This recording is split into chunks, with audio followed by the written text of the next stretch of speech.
হয়েছে? আমি তালাকটার জন্য অ্যাপ্লাই করি 2016 আর সেটা অ্যাপ্রুভ আসে 2017-এ। আর সম্পূর্ণ আইনি সবকিছু মেনেই ডিভোর্সটা হয়। এটা তাদের পরিবারবর্গ এবং তিনি সবাই এই সম্পর্কে জানতেন। তো উনি যেটা করছেন এটা কেন করছেন সেটা আপনাদের সবারই হয়তো বোঝা হয়ে গেছে। তো সেখান থেকে আমি বলবো যে এগুলো উনি যতগুলো কথা যতগুলো বলেছেন শুধু দুইটা জিনিস ছাড়া, যে ওনার সাথে আমার বিয়ে হয়েছিল এবং আমাদের একটা বাচ্চা আছে, এটা ছাড়া সম্পূর্ণ কথাই মিথ্যে। উনি যা যা বলেছেন তো সেগুলোর যথাযথ প্রমাণ, প্রত্যেকটি কথার প্রমাণ আমাদের আছে। আরেকটা কথা আমি বিশেষভাবে উল্লেখ করতে চাই, তো বিভিন্ন ফেসবুক মাধ্যম, মিডিয়া, বিভিন্ন মাধ্যমগুলোতে আমাদের ফেক আইডি করে বিভিন্নভাবে যে ফেক নিউজগুলো দেওয়া হচ্ছে আমাদের বিষয়ে। অ্যাকচুয়ালি আমার কোনো ফেসবুক আইডি এখন অ্যাক্টিভ নেই, ইভেন তো নাসিরেরও নেই। নাসিরের একটা ফেসবুক পেজ আছে। আমাদের যদি কোনো কিছু যদি জনগণকে জানাতে হয় তো সেক্ষেত্রে আমরা আপনাদের মাধ্যমে গণমাধ্যমকে জানিয়ে ওর ফেসবুকের ভ্যালিড পেজ থেকে এসে জানাবো। তো দয়া করে কারো কথা শুনে, কোনো কিছু শুনে এসব থেকে বিরত রাখুন, স্প্রেড করা থেকে। Thank you so much.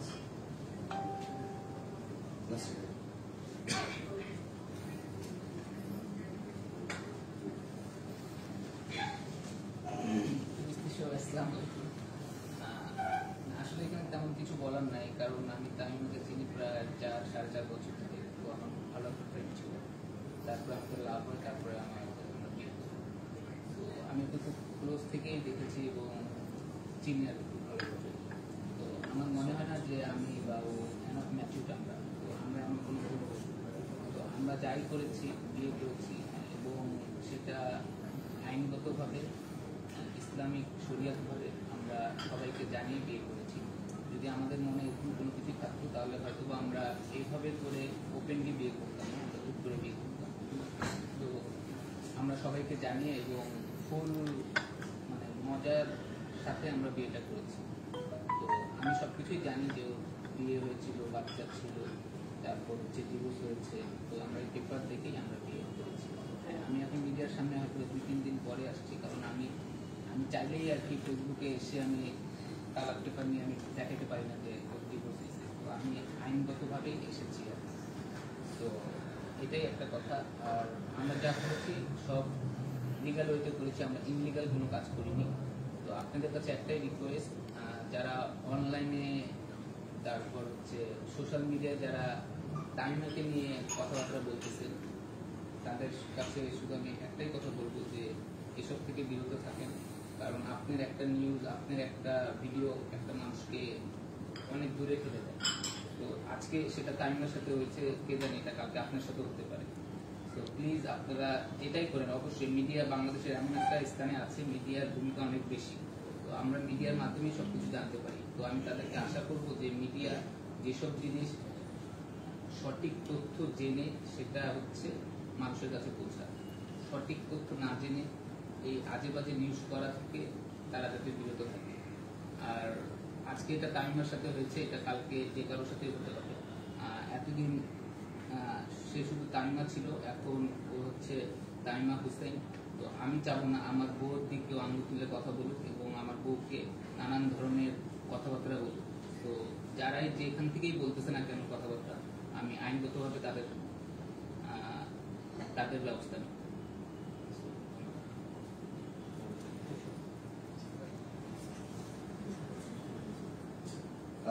আপনারা এখন চাইলে কোনো প্রশ্ন করতে পারেন, আমরা প্রশ্ন নেব, তারপরে আমরা আজকে প্রেস কনফারেন্স শেষ করব যদি কারো কোনো প্রশ্ন থাকে। আচ্ছা, যার নাম বলেন আর কি, রাকিব হাসান, ওর বিরুদ্ধে আপনারা কি ব্যবস্থা নিতে যাচ্ছেন? প্রথমত একটা কথা তো এই পর্যন্ত বলতে পারি যে উনি যে কাজগুলো করেছেন সেগুলো অবশ্যই মানহানিকর। কাজে আমরা আইনগত দিক থেকে মানহানির জন্য তার বিরুদ্ধে আমরা যথাযথ লিগাল অ্যাকশনে যাব।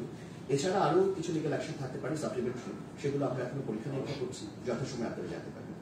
আজকে একটা মামলা হয়েছে যেটা পিআইবি কে তদন্ত নির্দেশ দেওয়া হয়েছে, আসলে এই ব্যাপারে আপনাদের চিন্তা ভাবনা কি, বা নাসির কি চিন্তা? আচ্ছা, এটা আমি একটু বলি।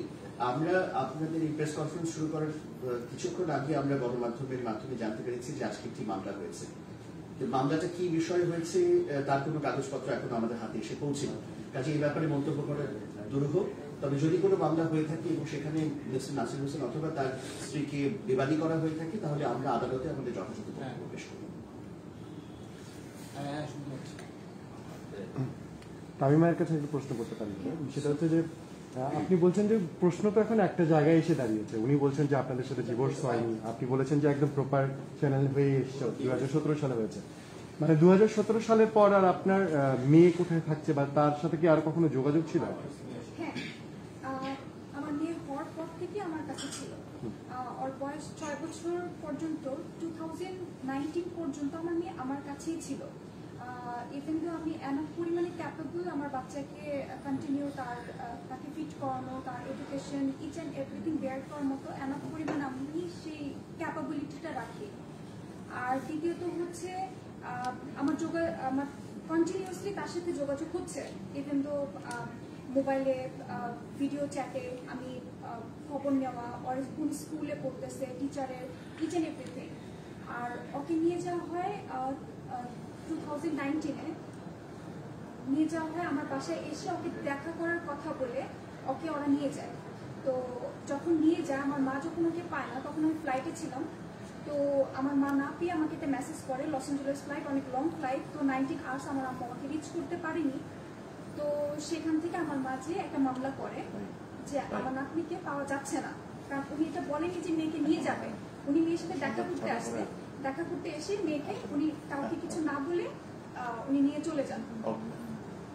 তো চলে যাওয়ার পরে যখন কথা বলি, জানতে পারার পরে আমার মা অলরেডি জিডি করে যে আমার মেয়ে ভালো আছে কিনা, কোথায় আছে, এটা ইনশিওর করার জন্য। তো তখন উনি বলছে যে আমার মেয়ে আমার কাছে আসে, আপনি মেয়েকে বলেন বাংলাদেশে আসতে, যা করেন আপনি নিয়ে এসে করবেন। যেহেতু আমি তখন বাংলাদেশে আসতে পারিনি, তো সেক্ষেত্রে আমি আইনিভাবে কোনো স্টেপ নিতে পারিনি। বাট আমার মেয়েকে কারণ এটা আরো লম্বা আইনি প্রক্রিয়ার কথা। তো আপনি তো শুনলেন, এখন যদি এটা আরো একটা অন্য প্রসঙ্গ হতে পারে, কাজে এটাও আইনি পরীক্ষা নিরীক্ষা ছাড়া আর বেশি মন্তব্য করার কোনো প্রয়োজন। মানে আপনার বাচ্চা নিয়ে যাওয়ার পরে আপনি আইনি পদক্ষেপ নিয়েছিলেন? হ্যাঁ, আচ্ছা, উনি একটা আইনি পদক্ষেপ নিয়েছিলেন, যেটা সম্পূর্ণ হয় নাই, সেটা হয়তো সরকার ভবিষ্যতে করবে। কাজে এটা নিয়ে আমরা আলোচনা, আর এটা এই আজকের প্রসঙ্গ কিন্তু সেটা না। আমি একটা জিনিস আসলে আমার না আসলে সবারই জানার সেটা হচ্ছে যে জিনিসটা 2017 সালে সলভ হয়ে গেল, একটা মানুষ তার মানে রাশিদ তো একটা ভয়ঙ্কর মিথ্যা কথা সবার কাছে প্রচার করছে, যে বলতেছে ওয়ান ফাইন মর্নিং আমি দেখি আমার ওয়াইফ নেই। সো এটা এত বড় মিথ্যা কিভাবে সম্ভব? এটা একটা ক্লিয়ার জিনিস। এটা আমি যদি ক্লিয়ার করে বলি, আমার যতদূর মনে আছে 9 মাস আগে রাকিব আমার ওই নাসির আমার ছবি আর ইনস্টাগ্রাম পেজে দেয়। পেজে দেওয়ার পরে এটা যথারীতি পরিমাণে আলোচনা ফেলছিল। তো যখন ওকে প্রশ্ন করা হয়, কিন্তু ক্লিয়ার বাক্যে বলে যে এই সেই মেয়ে যাকে আমি এখনো বিয়ে করিনি, বিয়ে করলে হঠাৎ করেই করবো, সবাইকে জানিয়ে। বাট ও কিন্তু এটা বলেনি যে ও আমার কি লাগে না লাগে। ও কিন্তু বলেছে যে আমি মেয়েকে বিয়ে করবো, যখন বিয়ে করবো আমি হঠাৎ করে বিয়ে করবো। তো ওটাও চলে গেছে। এরপরে 3 মাস আগে হয়তো বা ও আরেকটা গণমাধ্যমেও এটা জানিয়েছে যে ওই ছবির মেয়েকে আমি বিয়ে করতে যাচ্ছি, ওটাও গেল। তারপর হচ্ছে কি আমরা খুব ধুমধাম করে আমাদের কাবিন করেছি। কাবিনের পর আমরা গায়ে হলুদও করেছি। রিসেপশনের আগে সে হঠাৎ করে কিভাবে জানতে পারে? এটা তো হঠাৎ করে হয়নি। 1 বছর যাবত নাসির সব জায়গাতে কন্টিনিউয়াসলি বলে আসতেছে এই মেয়েকে আমি বিয়ে করতেছি। ইভেন তো আমরা খুব ওপেনলি এটা নাসির সবাইকে বলছে। আমি যেহেতু একটা জায়গায় জব করি, সেই ক্ষেত্রে আমি মিডিয়ার সামনে আসতে চাচ্ছিলাম না। তো সেই ক্ষেত্রে ও হয়তো বা আমাকে ওইভাবে উপস্থাপনা করতে চায়নি যে বিয়ে করলে এমনিও সবাই দেখবে। তো হঠাৎ করে উনি কিভাবে জানতে পারেন? তো অবশ্যই উনি যেটা করতেছে এটা পাবলিক এই প্ল্যাটফর্মটাকে পাওয়ার জন্য। আর উনি জানেন যে রিসেপশনে আমরা অবশ্যই আমাদের 2 জনের ফ্যামিলির অনেক ইম্পর্টেন্ট গেস্ট আসে। রিসেপশনে আমরা মানে ভিআইপি কিছু পার্সন থাকে যাদেরকে আমরা সব অনুষ্ঠানে রাখতে পারি না, যাদেরকে রিসেপশনে রাখি। তো ওইটা আলোচনা ফেলা, আর ওর মাঝখানে ঝামেলা করলে আমরা ওইটা রিসেপশনে অলরেডি বিজি আছি। তো ওই জায়গাতে আমাদের 1-2টো উপায় থাকবে। এক, আমরা রিসেপশন ক্যান্সেল করে দিব, ওইটার একটা নিউজ হয়ে যাবে যে আমরা রিসিপশন ক্যান্সেল করে দিছি। আর দ্বিতীয়ত হচ্ছে কি, যদি ক্যান্সেল যদি নাও হয়ে থাকে তো ওইটা আমরা একটা মানে একটা মানে বাজেভাবে আমরা একটা মানে হেনস্থ হব। তো ওই জায়গা থেকে উনি দুইটা জিনিসই উনি করার চেষ্টা করেছেন, বাট আমরা তখন যে we are crystal clear, we are not guilt, so we are innocent. তো সেক্ষেত্রে আমার কোথাও ভয় কাজ করেনি। আমি যে কোথাও আল্লাহ এটা করেছে আমি ফেসে যাব, আমি কোনো ভুল করিনি। আর উনি যে বলছেন যে উনি আমার বাসায় আইনজীবী আসছে, বাসায় পুলিশ পাঠানো হচ্ছে, এগুলো পুরোপুরি মিথ্যে কথা। আমার বাসায় কোনো উকিল নোটিশ আসেনি, কোনো আইনজীবী আসেনি, কেউ আসেনি। তো আমাদেরকে শুধু এটা কিছু ইউটিউব, ফেসবুক পেজ যেখান থেকে লেখা হচ্ছে, লেখা কথাগুলোকে স্প্রেড করা হচ্ছে। তো সেক্ষেত্রে আমরা চুপ এই জন্য, because we are crystal clear. আমরা ক্লিয়ার দেখে এখানে আপনাদের এখন সবার সামনে বসে আমাদের অলরেডি আমাদের সবকিছু প্রুফগুলো আমরা শো করতেছি। আর কোনো প্রশ্ন? আইনগত ব্যবস্থা যদি ইয়েটা দেখা দেবে আপনার লাইফের একটা স্মরণীয় একটা মোমেন্ট, কিন্তু এসবের জন্য নিশ্চয়ই সেটা সামাজিক যোগাযোগ মাধ্যম বিভিন্ন জায়গায় দেখছি যে অনেক রকম মন্তব্য করছেন, তাদেরকে আসলে কি বলবেন? তাদেরকে বলার কি আছে আপনার? অ্যাজ এ হিউম্যান বিং এটা আপনাদের কতটা এফেক্ট করছে আপনাদের দুজনকে? এটা আমাদের দুইজনকে যতটা এফেক্ট করতেছে তার চেয়ে বেশি আমাদের ফ্যামিলিকে করতেছে। কারণ এখানে আমাদের ফ্যামিলির ইমোশনও আছে, আমাদের ফ্রেন্ড সার্কেল আছে, আমাদের আত্মীয় স্বজন আছে, সবাইকে এফেক্ট করতেছে। তো আমি তাদের উদ্দেশ্যে এতটুকুই বলবো যে তারা এমন কিছু না করে, এমন কিছু না বলুক। বা আমি না হয় ন্যাশনাল টিমের প্লেয়ার, ঠিক আছে, আমাকে মানুষ ভালোবাসে, আমাকে গালাগালিও করে, সেটা আমি মেনে নিতে পারি। কিন্তু তামিমা হচ্ছে ও এই কালচারের না, তো ওর জন্য এটা অনেক ডিফিকাল্ট।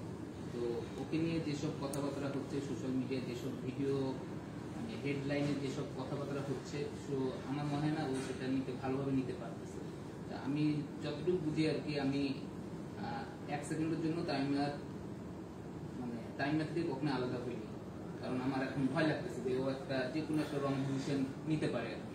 তো আমি শুধু এতটুকুই বলবো যে এটা আজকে তামিমার সাথে হচ্ছে, এটা কালকে আপনার সাথে হতে পারে। আপনাদের সবারই মা বোন আছে। তো হ্যাঁ, ও ছোটবেলায় বিয়ে করছে, ফাইন, ঠিক আছে, বিয়ে করতেই পারে, লাভ করতেই পারে, এটা স্বাভাবিক। তো ওর কি বলে, ওর কি হ্যাপি থাকার কোনো রাইটস নাই? ওর কি সুখে থাকার কোনো রাইটস নাই? অবশ্যই আছে। তো আমি সেই জিনিসটাকে আমি ওকে খুব ভালো মতোই চিনি এবং আমি ওর লাইফের সবকিছুই জেনেই শুনে আমি ওকে অ্যাকসেপ্ট করছি। তো এটাই শুধু আপনাদের কাছে কথা, যে নিউজই করেন না কেন, আপনারা যাই করেন না কেন, পুরোটো সত্যতা জেনে আপনারা নিউজ করেন। আমি যদি রং থেকে অবশ্যই আমাকে রং প্রমাণ। আইনি প্রক্রিয়া চালিয়ে যাবেন এর বিরুদ্ধে যদি ভবিষ্যতে কেউ কিছু করে, নাকি যা করেছে সেখান থেকে করবেন আপনারা? আইনি প্রক্রিয়ায় অবশ্যই আমরা যদি, কারণ রাকিব সাহেব যেভাবে কথাবার্তা বলেছে, সে তো আগে তামিমা ছিল, এখন সে আমার ওয়াইফ। ওকে বলা মানে আমাকে, আমার ওয়াইফকে সেটা যেই হোক, সে রাকিব সাহেব অন্য যে কোনো মানুষই হোক, আমার ওয়াইফকে কেউ যদি কোনো ধরনের মন্তব্য করে, কেউ যদি কোনো ধরনের বাজে কথা বলে, আমি তার বিরুদ্ধে অ্যাকশন নেব অবশ্যই, এবং সেটা আইনগত। আমাদেরকে কি ওই কাগজ দেখানো সম্ভব? আমরা প্রথমে কাগজ, আমাদের শুধু ফটোকপি আছে এই কাগজে, সেটা আপনাদের সবাইকে ডিস্ট্রিবিউট করা হবে। আপনারা চাইলে এটার ছবিও তুলতে পারেন, আমাদের কাছে অরিজিনালটা আছে। ঠিক আছে, এটা আমি জাস্ট ক্যামেরার জন্য। একটা প্রশ্ন ছিল, সেটা হচ্ছে উনি যে নানা মন্তব্য করছেন বিভিন্ন মাধ্যমে এসে, আমি একটা ক্লিয়ার করে দিই ভাই, এখন আমি বিয়ে করেছি, আমার বউ যদি এখন আরেকজনকে বিয়ে করে, আমি কি করবো? আমি কি সোশ্যাল মিডিয়ায় এসে লাফালাফি করবো? আমি সোশ্যাল মিডিয়ায় এসে লাফালাফি করবো না, আমি থানায় যাবো, যায় তার বিরুদ্ধে মামলা করবো। এটা হচ্ছে আমার থিওরি। আমি জানি না সে কি থিওরি অ্যাপ্লাই করতেছে, কিসের জন্য করতেছে, এটা পাবলিসিটির জন্য না কিসের জন্য। সে যদি লিগাল হয়ে থাকে কেস করুক, আমরা কেস হ্যান্ডেল করার জন্য প্রস্তুত আছি। আমার কথা বলতে না, আমরা তো একদম ক্লিয়ার, এখানে তো লুকানোর কোনো কিছু নেই, সিম্পল কথা। তো এত তো নাটক করার কিছু নেই এখানে। এখানে ফেসবুকে এসে নানান ধরনের বাচ্চাকে নিয়ে ইমোশনাল একটা বাচ্চা মানুষ সিম্পেথি পাওয়ার চেষ্টা করতেছে, তো এত কিছু তো বলার কিছু নেই। আমি যদি ওর বউকে বিয়ে করি, কি ফাইন, কেস করে দেবো, সে সমস্যা শেষ। আপনাদের সাথে কি তার এর মধ্যে কথা হয়েছিল এই ইনসিডেন্টের পর পার্সোনালি? না, আমার সাথে কথা হয়েছিল 30-35 সেকেন্ডের মতো। এখানে আরেকটা কথা বলা দরকার, উনি একটা বক্তব্য দিয়েছেন যে নাসির হোসেন ওনাকে টেলিফোনে হুমকি দিয়েছে, সেটা আমার সম্পূর্ণ মিথ্যা। কোনো কোনো হুমকি আমি বললাম না। ওটা রেকর্ডিং মানে অনলাইনে চলে আসছে, তো আপনারাই বুঝতে পারেন যে আমি কি ধরনের হুমকি দিতে। আচ্ছা, আপনাদের জন্য দুটো জিনিস আমাদের তরফ থেকে আছে। একটা হচ্ছে যে আমাদের এই যে ওনার ডিভোর্স সার্টিফিকেটের একটা কপি আপনাদের জন্য আমরা লিখেছি, আপনারা গণমাধ্যম কর্মীরা এটা কালেক্ট করতে পারবেন। আর আজকে আমাদের প্রেস রিলিজের যে মূল বক্তব্য সেটা লিখিত আকারেও আমরা আপনাদের জন্য দিয়ে দিচ্ছি। তো আপনাদের জন্য এখান থেকে রিফ্রেশমেন্টস এর ব্যবস্থা ওনারা করেছেন। তো আপনারা যদি কোনো প্রশ্ন না থাকে তাহলে আমরা শেষ করছি। Thank you very much. Thank you for attending. Thank you, everyone.